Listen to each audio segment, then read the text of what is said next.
Hey everybody, PKFT1 here again, and this is week 2 of Yakuza Month, and this week I wanted to focus on which Yakuza game you should start with if you want to get into the series. Now, by this point you may have seen my first video where I made recommendations for why Persona fans maybe should look into the Yakuza series, but if you're just interested in general, I'm going to point out 4 games in the series that are pretty logical starting points for any new player. So the first one we have here is the original Yakuza that was on PS2, came out in 2005.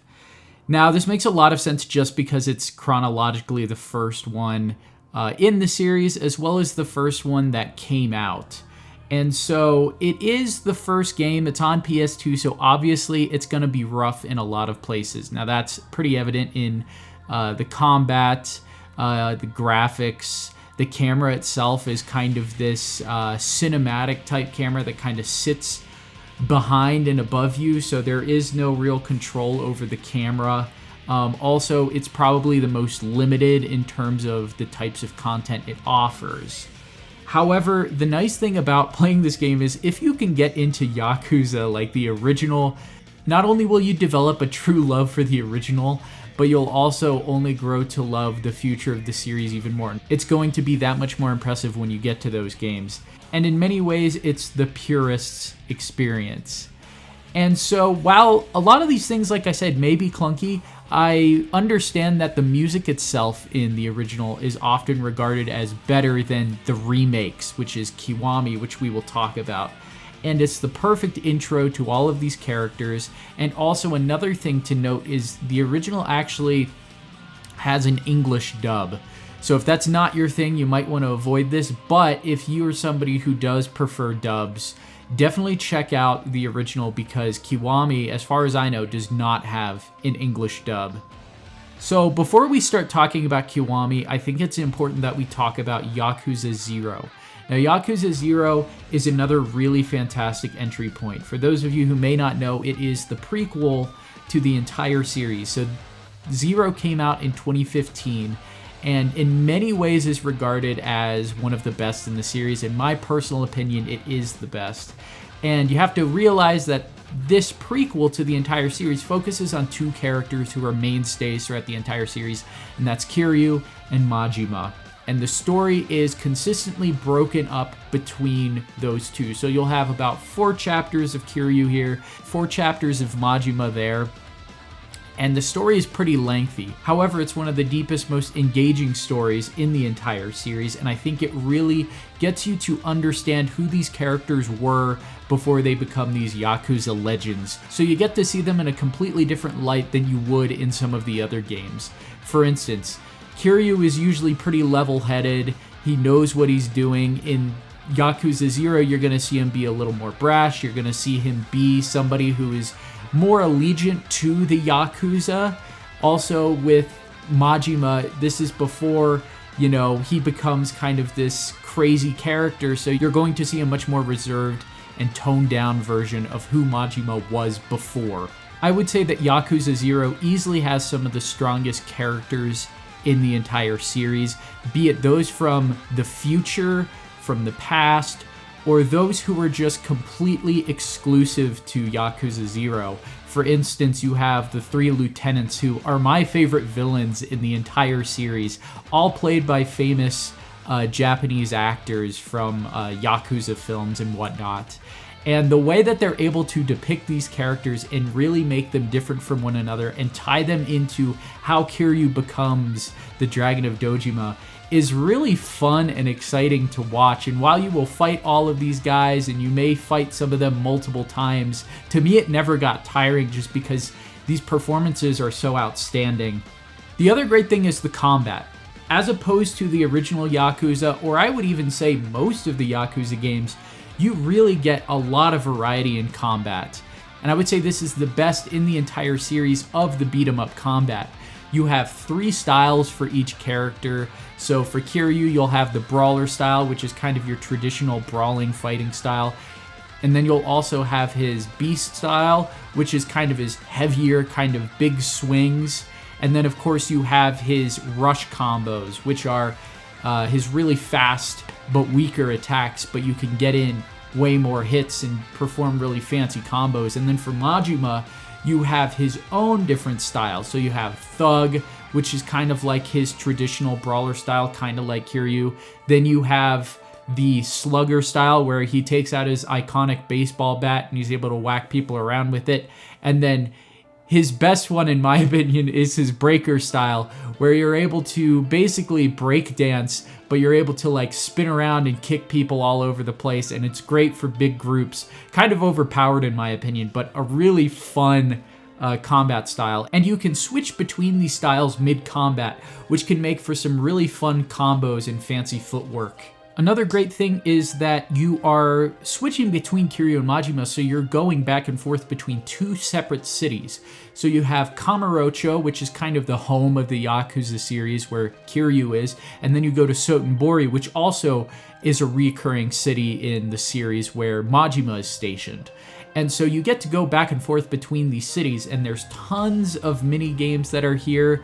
Some of the exclusive ones that I can remember is stuff like bowling. You also have Real Estate Royale, which is this real estate mini game where you have to basically buy out all these properties in Kamurocho and basically take over. And then with Majima, you have a similar pretty in-depth mini game, which is a cabaret club simulation where you have to run this cabaret club where you have to hire all these girls, and you basically have to become the #1 club in Sotenbori. One final point about Yakuza 0 that I think really makes it special is that it takes place in the bubble economy of the 80s in Japan. So everything is luxurious. There is money everywhere.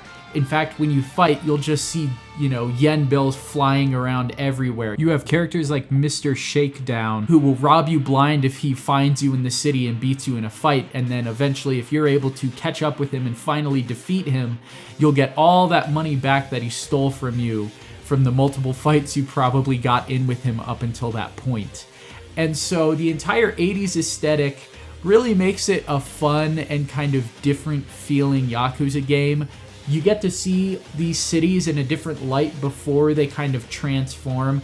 So this is when the Yakuza and crime really has a stranglehold on these cities, which you progressively see the city get cleaned up in future entries in the series. So it's really fun to be able to see these cities when they were still overflowing with this kind of grimy, crime-ridden infestation. So now we're going to talk about Yakuza Kiwami. And Yakuza Kiwami is the remake of 1. And I would say in most ways, it's a complete and total improvement over Yakuza from PS2.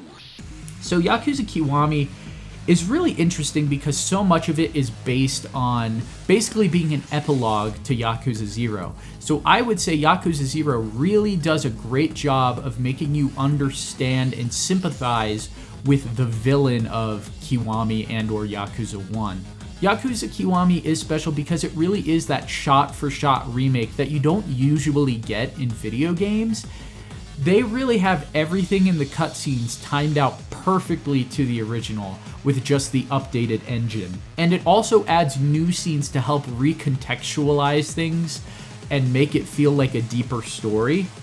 And of course, because it's based on 0, it has the refined combat system. And while some things are kind of neutered from Yakuza 0, it does introduce some new things like the dragon combat style, which at first is kind of weak, but as you go forward in the game, you're able to level it up and it kind of becomes the ideal fighting style that you can use.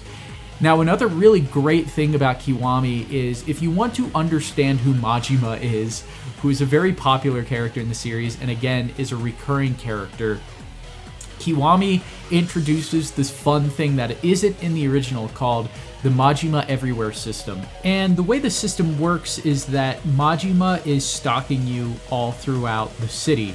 And so he'll appear in all these random places and he's there to fight you. And the reason behind this is Kiryu has done a lot of time in prison, and so he's lost a lot of muscle memory or muscle mass. And so all of those combat styles that you built up in 0, from brawler to rush to all of that, has all been lost. And so he has to regain all of that back. And so Majima is there to help you to unlock your true potential. And each time you fight him, he gets subsequently harder, and you will fight him multiple times. You'll find him, walking around the street. You'll find him hiding in a trash can. You'll find him dressed up as a cabaret girl, just in an effort to be able to set up these meetings with you so that he can fight you. And you kind of get a better idea of why he has this obsession with Kiryu throughout the series. So it's a really fun system that really gets you to understand who Majima is in Yakuza today after Yakuza 0. Another thing they add is the Kiwami finishers, which are really nice. If you are able to buy these through the skill tree, you're able to use it to finish off bosses. And so there will be a point where bosses are trying to basically regain their health, and you can use your Kiwami finisher to stop them from doing that and finish the fight in its tracks. So it's really helpful with bosses. Another thing is there's all sorts of new sub-stories that weren't in the original Yakuza, as well as mini-games. There's going to be even some characters and stuff that creep in from 0, since this essentially is the next follow-up from 0. So you'll see some familiar faces. And also, again, it's a really great place to start if you don't want to go back to the PS2. It is mostly improved, aside from, like many people have said, there are points where the music, I think, is not as good. However, I do think some of the remixes are fantastic. And the villain itself is really great. Although I would say I do not think the villain is nearly as impactful if you have not played 0. However, it being the first in the series, it does have a really great story. It introduces you to everybody that you really need to know in the series going forward. And it's just, again, a logical starting point. So finally, another great entry point, I would say, is Yakuza Like a Dragon. It is the newest entry in the series, and it focuses on a brand new protagonist completely. And so you don't really have to know anything about the series, because it kind of takes all of that, and while it still honors that, you don't really need it to come to understand this story because it's so independent of all of that. The whole idea of the game is that it's kind of a fresh start. So you have a fresh face, so you have Kasuga Ichiban as the new series protagonist, and you also have this new combat system, which is turn-based, which I actually think is a really fun change. And if you're more into that, or you're more familiar with something that's more akin to turn-based, definitely try this one out maybe first. If you want to dip your toes into the beat-em-up combat of the previous games, you have like 7 or 8 games that you can do that with. I will say that the story in this game is definitely one of the best. It can slow down at times, but you have characters in abundance that you really get to know, and you have a party that you're constantly doing things with. So not only are they present through the story, but you have all sorts of things you can do on the side with them. Not to mention, again, tons of brand new mini games. You have a Dragon Kart where you can race around against various rivals, and it plays a lot like Mario Kart. Or you'll have something akin to Real Estate Royale, but it's kind of an updated version where you take a small business and turn it into this giant empire, and you buy out multiple other businesses so that you can become the #1 business in Yokohama. So again, very similar to that. But the depth of some of these mini games is a lot of fun, and of course you have staples like the batting cages from previous games. They have cabaret clubs, the arcade with all those classic mini games, golf, darts, so all sorts of things that you can do on the side. I would say between 0, 5, and Yakuza Like a Dragon, this definitely is up there for one of the biggest and longest games in the series. There's a lot to the story. It's pretty meaty. But again, it's fun in how it likes to portray these characters. I would say in some ways, the protagonist is much more lighthearted than some of the other characters in the past. And also, most of the story takes place in a brand new city that we've never been to before.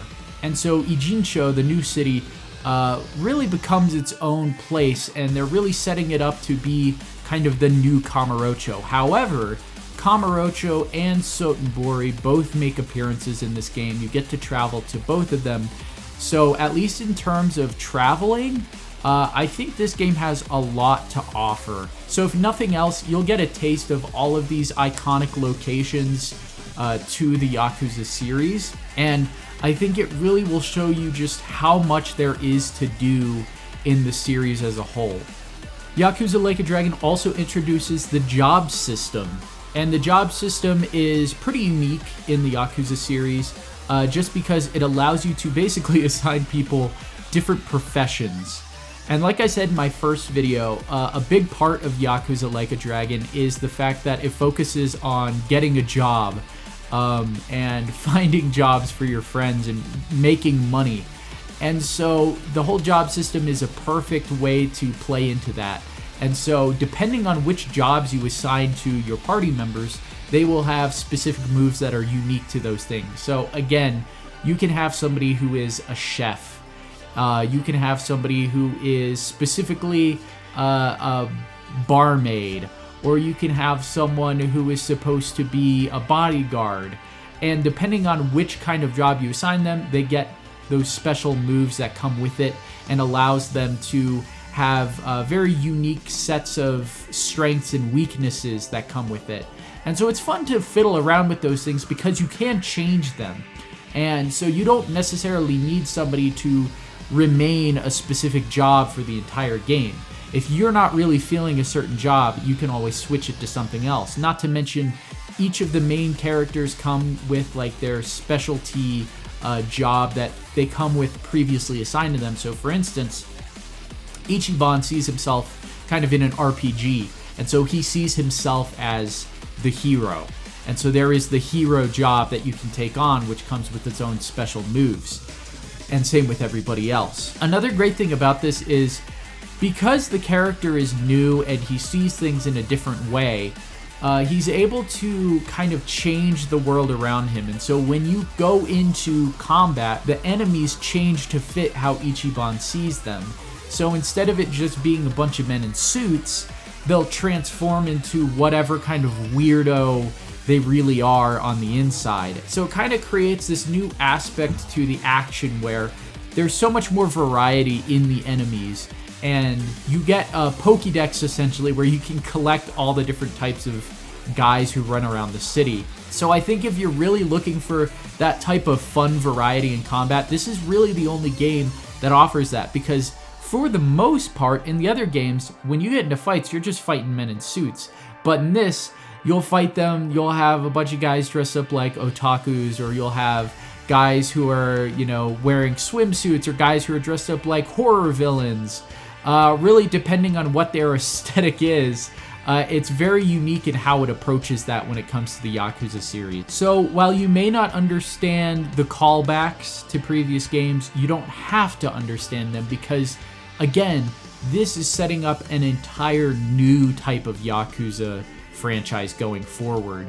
And so it's a perfect entry point for new players, because this is probably what you're going to be getting a lot of for the next few years. In fact, I think Ichiban's voice actor said that the producer of the Yakuza series told him, you know, you're basically going to be making my living for the next 10 years. So I guess we can expect this type of Yakuza game for at least the next 10 years, which is totally fine by me, because you have such a back catalog of these types of beat-em-up RPGs that to me it doesn't really matter if going forward we're going to focus on this new style. So Yakuza Like a Dragon is a great place to start. So in my personal opinion, I am pretty partial to Zero due to its breakdown of characters as well as how it sets up Yakuza, the original, or Kiwami, and it really opens up the entire series after that. So no matter what place you start, there are going to be things that you may miss out on. So if you start with Yakuza 1 or Yakuza Kiwami, you'll miss out on all the character development that's really well done in Zero. But if you start with Zero, you'll miss out on all the references to characters who make appearances in the future of the series. So there will be a lot of great little sub-stories or whatever, or references, where if you're not a Yakuza veteran, you're not going to understand, but that's okay. Because if you start with 7, it's going to be the same thing. So again, it doesn't really matter where you start. You're going to miss out on some things. But don't let that hold you back, because once you start, you may want to go back to those things to get full context of that. So in whatever order of these games you decide to play, just don't worry, there's gonna be things you miss out on no matter what. Now, when it comes to playing these games, you have a lot of options. If you have Xbox Games Pass, you're pretty much good to go if you're going to start with Kiwami or Zero, because they basically have all of the mainline games aside from, I believe, 6 and Like a Dragon currently on Games Pass. And the remasters of 3 through 5 just dropped like a week or two ago. I believe it's the same case on PC. You pretty much have access to all of the games except for 6, I believe. However, if you don't have Xbox Games Pass, you'll have to purchase them individually. And on PS4, it's the same way. You have all the mainline games 0 through 7, including Judgment, which is a spin-off of the Yakuza series. So you have to purchase them individually, but you do have access to the entire catalog. And then if you really want to collect them all, you can play the PS2 games. There's some PSP games thrown in there. But it can be really hard to to play them all because they're scattered across multiple systems. But nowadays, it's more easy than ever. So definitely check it out if you have Xbox. You get all those games with Games Pass that you can check out. PS4, most of the games are dirt cheap at this point. PC, it's the same way. All those games you can probably get some pretty good deals on right now. So that's going to do it for this week. I have multiple videos kind of in my mind. I'm just trying to determine which one I'm going to do for next week of Yakuza Month. Or maybe there'll be a few videos scattered here and there that kind of come in midweek. So I definitely have a discussion coming up about Like a Dragon, and I will keep you updated on that. So thank you guys for tuning in again, and I hope to talk to you guys real soon. Thanks.